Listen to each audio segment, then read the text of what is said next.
Перша пісня з хорватської, русинська пісня, а друга пісня то японська пісня, і прочитам і по-русски, і по-японськи. Любимце.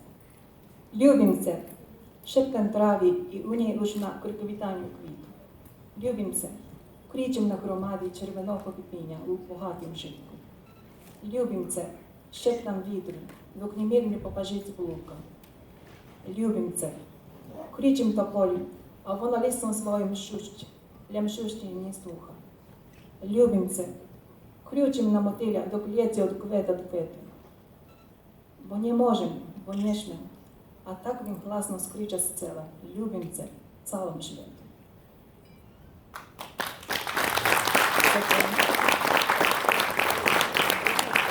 Teraz po japońsku. 愛してる。愛してる。草木にそうささやけば、そこにはもう花が咲いている。愛してる。豊かな小麦の海の赤いポピーの花々に叫ぶ。愛してる。牧草地をあちこちさまよう風にささやく。愛してる。ポプラの木に叫んでも、歯でサラサラと言うだけで聞いてもくれない。愛してる。花から花へと飛んでいく蝶に叫ぶ。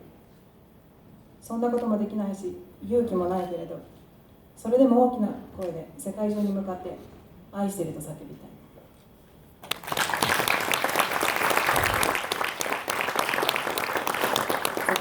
Teraz przeczytam japońską pieśń i pierwsze po japońsku.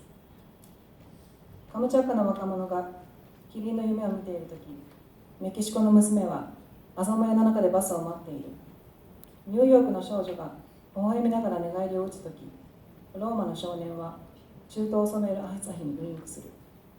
この地球ではいつもどこかで朝が始まっている。僕らは朝をリレーするのだ。経度から経度へと。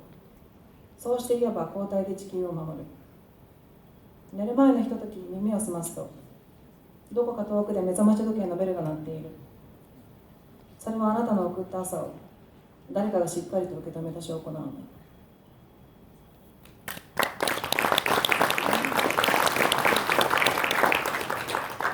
Штафета рана. Кеше легньові на Камчатці, шмію жирафі. Дівка в Мексику. Чека автобус враншej могли. Кеше дівча в Нью-Йорку. To są szmiczką wersji posteli. Chłopiec w Rimie. Poszmerkuje ranszą slunku, która oświcuje werch słupa. U tej ziemi się tak zapoczyna rano. My przydawamy rano. Od jednej geograficznej drużyny do drugiej. I tak po szorę ochraniujemy się. Kiedy jedziesz przez sną i uważajno słuchasz.